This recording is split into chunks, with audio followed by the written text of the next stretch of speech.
Log on, tune in, find out. Another good idea from Cambridge. Kyle Wathen from Johnson & Johnson is going to tell us, I think, many more details about ISPY-2 that Dawn had to run over in the morning. Please. And to avoid any confusion, this is work that was done while I was at MD Anderson, and this is the current contact for Johnson & Johnson. Okay, so an outline, I'll go through an overview, and given that Don talked about it this morning, that's going to be relatively quick. He's also talked about the definitions, which really makes my talk go much easier because then I can get to more of the details. We'll look some on the decision rules. Again, those are going to be very similar to what he presented, but then I'll also go into more of the details. And then we're going to slow down a lot.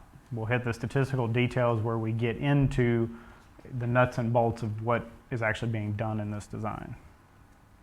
Then look at a simulation study and some of the computational complexities, because there were a number of complexities in this just to actually get simulations done.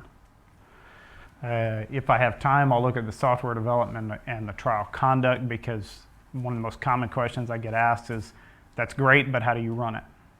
And so hopefully I'll have time to do that. It doesn't take long. And if time permits, which I highly doubt, I'll go through an example. So as an overview, since the word adaptive is in the title, let me get how many people have either heard Don or me talk about this at some point and have seen an overview and feel that they have general knowledge of what the design is about? So less than half. Well, you had lots going up, but then when you said understand it. Okay. I'm not saying understand details. How many understand the general concept that he showed in the cartoon this morning? Well, okay, I'll go through the cartoon then. Okay, so as you can guess, with it being ISPY-2, there's been an ISPY-1. The idea is that we should know something from ISPY-1, and hopefully we do, or at least we think we do. The general concept, as Don has pointed out, we want to identify which patient subgroups are likely to respond to specific drug combinations. Nothing new, it's the same thing Jack was talking about. We want to model the relationship between baseline and longitudinal markers, because while Jack's was at 2 months, we have an outcome that's at 6 months. So we want to utilize the baseline and the longitudinal information that we're going to get. And that's a little bit tricky how that's done. The idea is that we want to get better treatment of patients in the trial, and we want to graduate drugs within patient subgroups to smaller, more focused phase 3. One of the goals is that we really hope that in the phase 3, we can increase the likelihood of success, as Don talked about this morning. One of the slides at the end actually shows that. We'd like to evaluate multiple treatments at one time. And so very similar to the cartoon that Don had this morning, this is just to get a very basic understanding of what's going on. So in the typical approach is that we start with and I don't know why it got erased, it should say start with a population of patients. We treat with an experimental treatment. We end with a population of patients, and either that experimental drugs or works or doesn't. Major problems. One, what are you comparing to? Historical data? Are you comparing to a set boundary? We all know that there's huge trial-to-trial variations, so comparing that way could be problematic. So as statisticians, we get really brave, we get innovative, and we do something called randomize, where typically you take one outcome for each patient. You now are going to compare your experimental arm and your standard of care, and in the end, you finish with a population of patients. Same problem, you decide that the drug works or doesn't work for the entire population. How does that result? Just like Don pointed out, high failure rate in the phase 3. So that's what we're going to try to fix. Okay, well, the problem lies in it that in the very beginning, the idea is not that it's a population of patients. That population is actually broken into subgroups. You could have as many subgroups as you wanted, but the more that you have, the higher likelihood that you have a false positive, and we would like to be able to control that. So as an example, here we have 4 subgroups or subtypes, and we actually are planning on those. As you saw in Don's presentation, there's actually 10, and they're predefined, and that doesn't change currently. So how does it work? We start with the population of patients where we acknowledge that they're not homogeneous. You have a subgroup based on biomarkers. And we could do the usual standard of care versus experimental, but instead we're going to pack in another arm and yet another arm. We then begin running the trial as we gather information, both longitudinal and the PCR. We might find out that experimental arm looks good for 2 of the subgroups. So it would graduate and move on to the arm to a phase 3 study in that subgroup, not in the entire population. That's a key thing in determining whether we reach the goal or not. So that arm comes out. We could continue this process and be done, but we really reach for something that's harder, stick in a new arm that's come along. So this isn't the start of the trial. This is somewhere in the middle that we don't know about. We're going to pack in another arm. We get more information and we see that experimental arm 3 or 2 doesn't benefit any of the subgroups or the entire population. So what would you want to do if you were a patient? You'd hope they'd get taken out. We could continue on. Instead, we can pack in yet another arm. It's not fixed to having 3 experimental arms, and as Don pointed out, that's not currently what it's at. We would then continue, and we might learn, say, that arm 3 is beneficial in a different subset of patients, 1 and 3 in this example. We'd pull it out, it'd go into phase 3, and we'd continue on. So in doing this, how do we actually go through the process of collecting the data, and how do we model this to make this actually happen? So we have to understand first what the data is, because typically you're getting a response or a timed event, and that's it. We're going to go further and we collect the biomarkers where we have HR, which is actually a combination of 2 other biomarkers. We have HER2 would be positive or negative, and mammaprint 1 or 2. If you're familiar with mammaprint, it's not the standard definition, so that's why we write it as 1 or 2. We also collect MRI volumes at baseline, 2 months, 4 months, and 6 months, and the PCR is measured at month 6. We're wanting to compare the PCR rates at month 6, and as Peter pointed out, you'd have a very big problem if you have a fast accrual, which we have an anticipated about 15 a month. So you can imagine that's 90 patients at any time. So we use the MRIs to help predict that final outcome. And I'll get into the details on that. And then we have the treatment. And as Don pointed out, I'll go through this quickly. Basically, we've got a 2 by 2 by 2 table where if you looked at every possible combination, you have 255 signatures, but that's not what we want to do. Key here is that if you look in, can I borrow your pointer?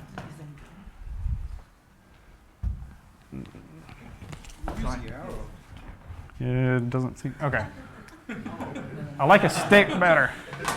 Okay, the key here is that you can see that the response rates can be very different just depending on your biomarkers. The next thing is if you get out of hand, now I've got a weapon. The next thing is that a lot of times you'll see that people assume that there's a uniform distribution, which based on the initial data that we had from ISPY-1, it's not, 4 versus 28%. That's key to keep in mind when you're running the simulations because you can't assume that they're uniform because you know that that's not true. Okay, so as I had started to say, there's 255 ways, and as Don pointed out, we are only going to restrict that to 10. The reason that we restrict to those 10 is, 1, there have to be prevalent enough that somebody would actually take the drug and develop it. The second is it has to make biological sense. For example, if we were to combine this cell and this cell because there's a big benefit and it's a decent prevalence, nobody's going to develop it because it doesn't make biological sense. So the ones we'd look at, and I'll go through these really quickly, of course we'd like the all signature, the HR positive, HR negative, and so these are the signatures. When we talk about signatures, these are the groups or subtypes that we can then graduate to a phase 3. So when an arm graduates, just like when you graduated college, you got a diploma in statistics, it graduates and it gets a diploma in a subtype. And we have 10 of those, and then down here are the prevalences, where one that was mentioned was the triple negative. It's a fairly low percentage, and so if we can do good there, then the design seems to be working. And so that's one of the ones that we'll test. So we go through, and these are the remaining 10. So the trial process, and notice that it's not an actual clinical trial because it's different in the sense that we're adding arms and pulling things out, so it's more like a process. The main outcome is PCR. The biomarkers are going to be Say what PCR is. pathological complete response. That's measured at 6 months during a surgery that they'll do. The biomarkers, we're going to use a logistical model to relate the PCR and the biomarkers. And then we're going to get the MRI measurements at baseline 2, 4, and 6, and we're going to look at the percent change. The reason that we actually look at the percent change is we analyzed data from ISPY-1 and could see that there was a big difference in that. So that's why we used it. And we model it conditionally independent on of the PCR so that we can get a model that's coherent, and we can then use those MRI measurements to predict the final outcome. And I'll show how that actually works. Just as an overall, we are going to do an adaptive randomization where we favor the biomarker cell for the treatment that is most likely to benefit that cell. Notice you can't do a signature because those are actually overlapping, and so you can't use that to bias your adaptive randomization. We actually enroll 100 patients before we start doing any adapting because though we have data from ISPY-1, we want to learn about the other treatments and give them sufficient time to actually accrue data. We fix the control randomization at 20% throughout. Main reason is we don't want that to get too low and then end up having a problem where there could be a patient drift. The experimental treatments may enter at any time. A couple basic rules. We cannot drop an arm for futility with less than 20 patients. If you only had 4 or 5 patients in the arm, would you be happy if your drug got kicked out? Probably not. And as it's been pointed out, that could be other issues with that. However, we restrict that you have to have 60 patients to graduate because we want to make sure that it's not too early that you're calling it positive when it's not. A maximum of 120 patients in each experimental, or 18 months total for that experimental drug. The decision rule, and I'll get into the actual statistical details on it, but just thinking from the overview, we'd like to graduate the biggest signature possible. For example, we would rather graduate for the HR negative than the HR negative, HER2 negative, because it affects more patients. If you're the drug company, that's good because it's going to be able to be marketed to a larger percent of the population, and hopefully we can identify those. However, you would like to graduate a small signature if it's unlikely that the large signature benefits. So you could flip the first example. If it's unlikely that the HR negative benefits, but very likely that the HR HER2 negative benefits, you'd like to graduate. Now it seems like that these make sense, but they're actually competing because when do you graduate a small one versus waiting to pick a larger one? Ends up not being that terribly easy, and so it's a problem that we had to face when we were doing the decision where to set the boundaries. And I'll get into the details in a little bit. We'd like to evaluate many drugs and combinations. Success, graduate to phase 3, and underperformers are dropped. So that is the end of the introduction, and where I'll be slowing down to hit the notation and the actual details. So preliminary outcome, the PCR is going to be denoted by Y prime. We're going to have treatments 0, 1 to M, where T equals 0 is going to be the standard of care. The M, notice, is random. That's not set at the beginning of the trial, so it could change, and actually does, and will increase over time. We started out with a vector of Z1 to ZK binary biomarkers. In this example, it's actually only 3. It's the 3 that I've been discussing. So on the PCR outcome, we go with a standard model where you have a probability of response, probability of not having the PCR. Nothing too complicated yet. We're going to use a logistic regression model so that we can bring the biomarkers into the actual model. The initial version that we looked at started off with a baseline, a treatment effect, an effect for the biomarker K, and that's on the baseline. And then here we have an interaction term with each of the treatments because it may not be the same. Now, when we first did this, I set these up, ran the simulations.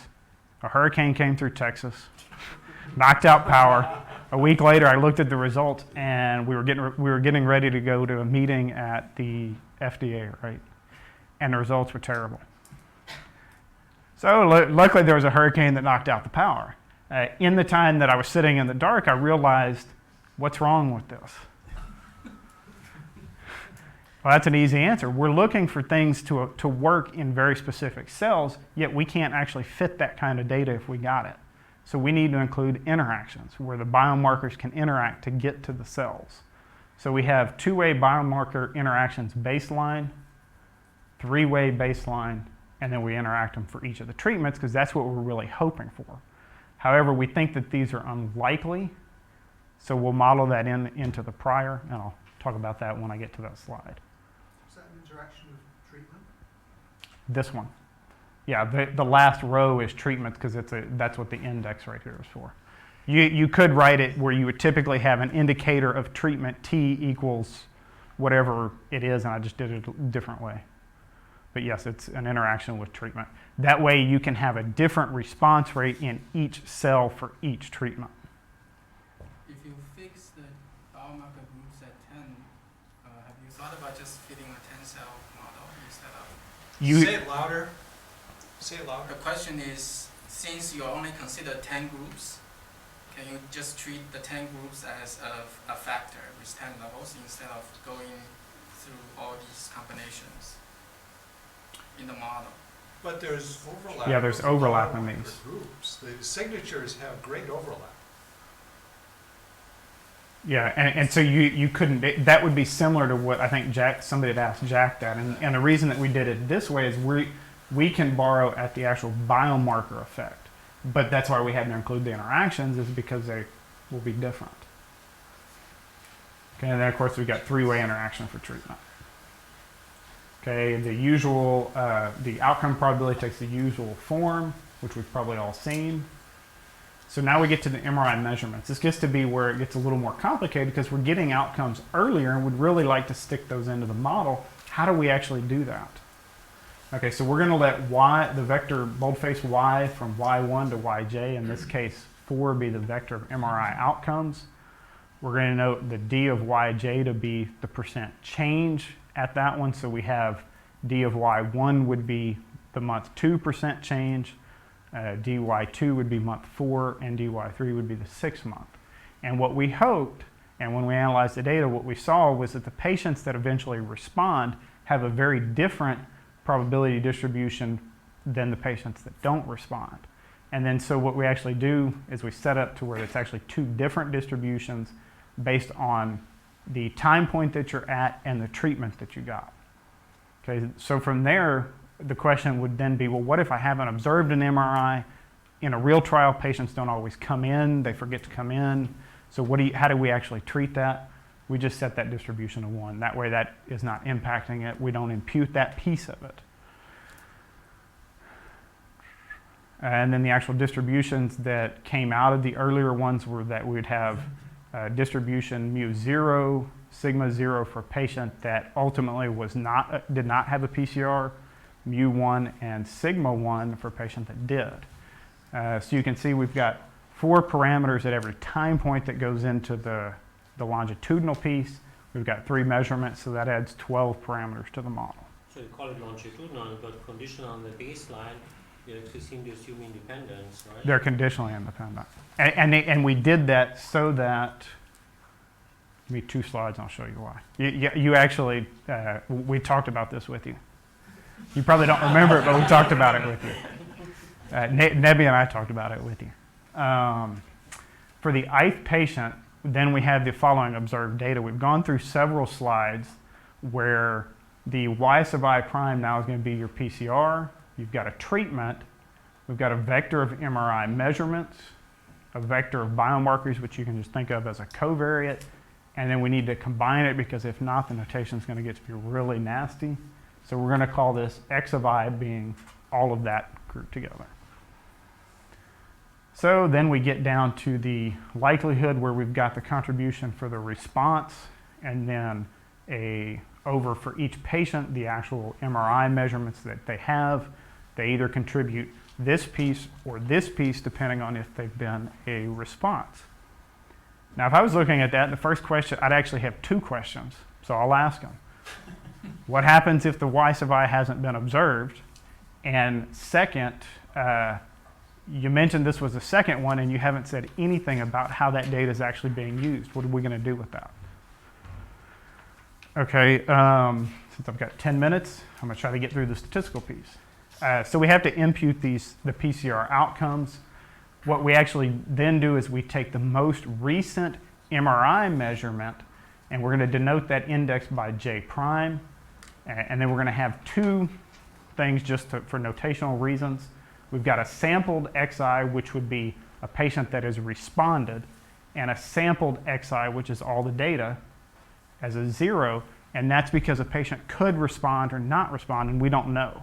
So to account for the fact that we don't know, you can go through the math, show that this is going to end up being a Bernoulli with P sub I, where P sub I is defined this way. What that allows us to do then is you can think of in the MCMC procedure, you get to a point where you've sampled your parameters. Now you've got a bunch of missing PCR outcomes. In order to account for the fact that we don't know them, if we plug in the sampled parameters, we can get a probability of response. You then can sample that patient's response and it would go in. So you'd have to go then through all the missing data and sample them. That can be a problem because it gets to be, if you're running where you've got 15 patients a month for 6 months, you've got 90 Y primes that you may not know, plus the parameters in the model, that's getting to be pretty complex and we haven't even hit the details yet. Second question I said was, how do you then include the prior data? Well, you could do a moment matching. A lot of people do that. However, we've got the longitudinal piece that we also need to include. So one way that we came up with doing this is we would say, and then to make it even worse is you may want to try out different percentages of using that. You may want to downweight it. That got to be really complicated when we started trying to do moment matching, and we knew that at some point somebody would say, well, if I don't like that, can we do 10%? Or can we do 20% or 30%? To where we're downweighting the patients in ISPY-1 to be worth less. Not worthless, but worth less. Okay, so we let W sub I denote the contribution of a patient I, where W sub I is going to be 0.2 for the ISPY-1 patients, 1 for ISPY-2, and then now we're going to have to augment the data for each patient where we have a weight.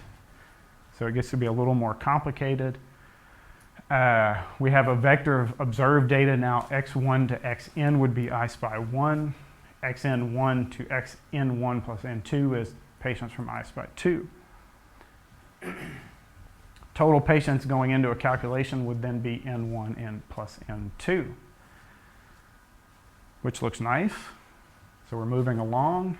Where does that actually come into the likelihood now? What we actually have now is you have to, and there's actually a typo, this bracket should actually be around over there. So now whenever we're doing the likelihood, you have to include that weight so that it downweights every patient to the corresponding weight that they were assigned. You could actually get even fancier, and the further we get from ISPY-1, that could be downweighted, but we don't do that here. So we're going to let J sub I be the set of observations on the MRIs. So if a patient is at month 6 and missed the month 4 MRI, it can still be included. That one just gets ignored then, and that was the reason I said we set it to 1. Okay, now the question, since we're doing it this way, how do you set up the priors? That gets to be a little confusing because you would typically say, oh, well, you use the data, you calibrate your priors, and that's what goes in. But here, since we're now including those into the likelihood, those priors are prior to ISPY-1 because they fit into the likelihood. So we had to go through, and on the priors, we have data where this is what we're trying, we know something about each of these except for the treatment-specific ones, so they're somewhat vague. Same for the for the baseline biomarker effects. And then we go down and we put a tighter variance on these because those are the things that we think are more likely to be zero. That was just based on prior experience.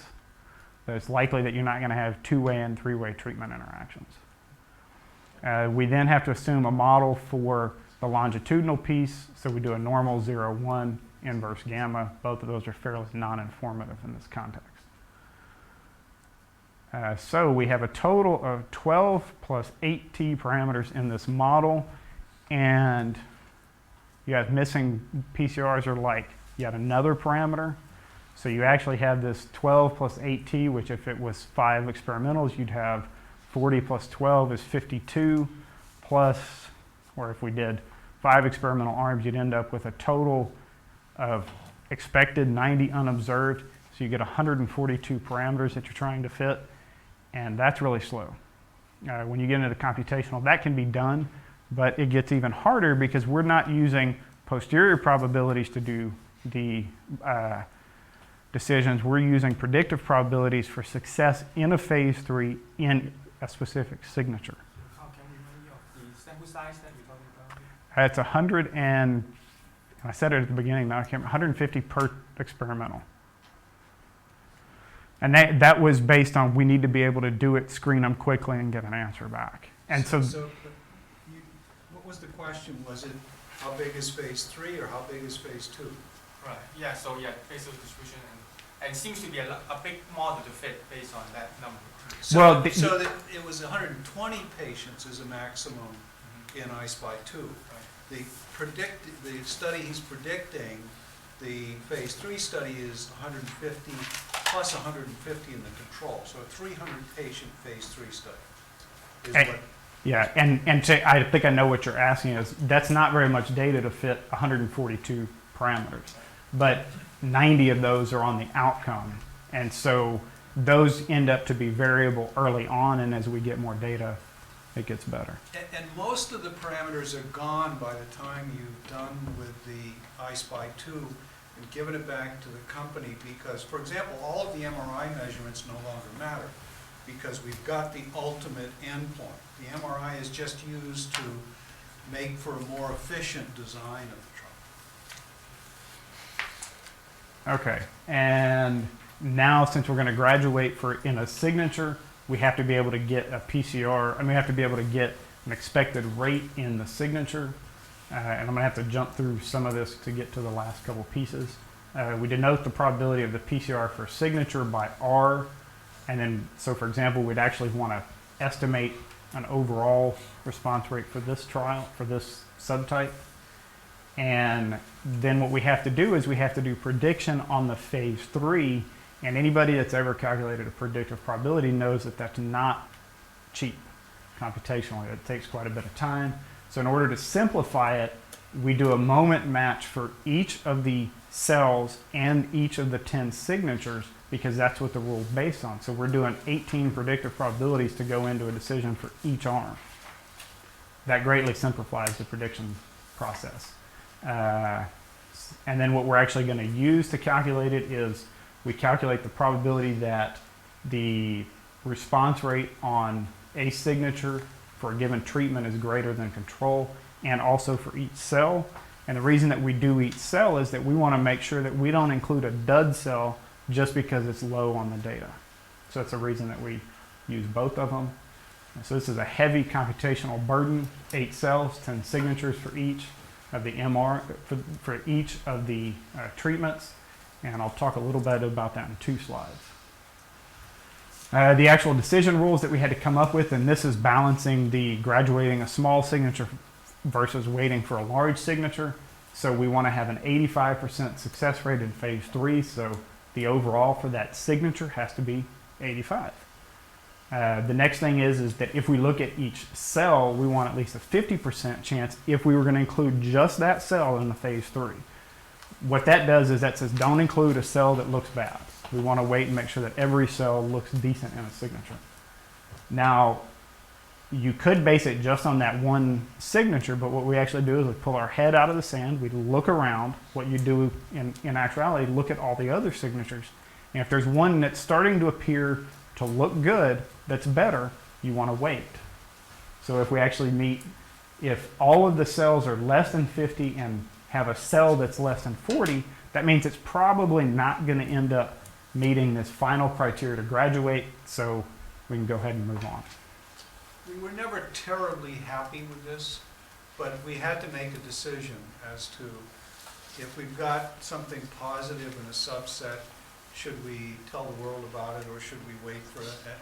And I think we spent probably more time on this than anything else. Yeah, and in the end, what it did is, if you had just this, you could either get the small cells, or you could get, the small signatures, or you could get the large signatures. We had to include that to get the balancing out. It's probably a smarter way to do it, but we were running out of time and But there is a protection because, as Kyle indicated, you graduate with the signature, but you get a grade in all other 9 signatures.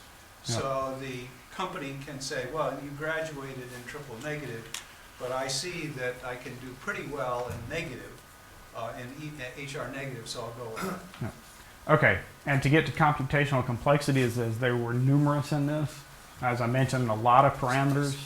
We had 16 parameters in the MRI. Each unobserved is going to be like one. We need to estimate cell proportions, so we actually do this in a multinomial with a Dirichlet prior on it so that the expected rates can change during the trial. We then have a predictive probability for the 10 signatures. This is really difficult. So I took a technique that I came up with in 2006 and modified it to fit into this one. It gets to be a little bit more complicated because when we actually do the simulations, they're being run on a cluster of computers. And so in order for, just in basic description, what this is going to do is it does a calculation, puts it in a dictionary, and before it does the calculation again, it checks to see if that dictionary has that and doesn't need to do it, because it's much faster than actually calculating it.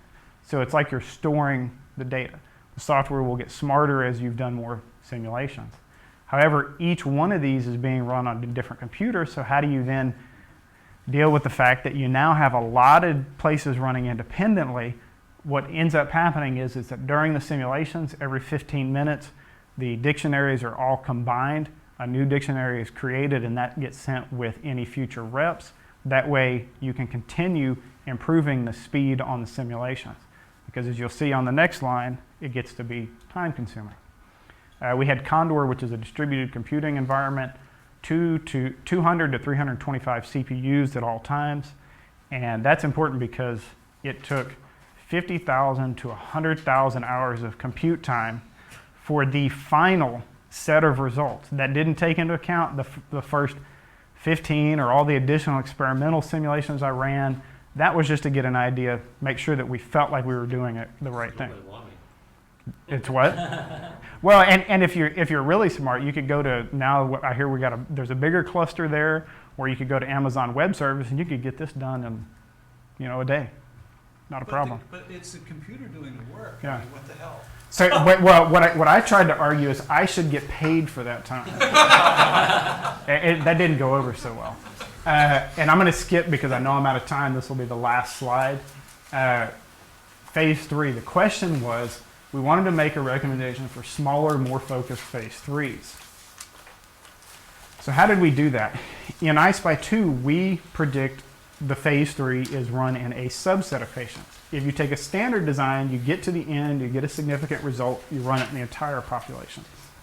Okay, so if the true signature is the triple negative, which is 34% of the population, the standard design ends up with a power or success rate in the phase 3 of 58%, which matches to about what everybody quotes, where it's a pretty abysmal success rate.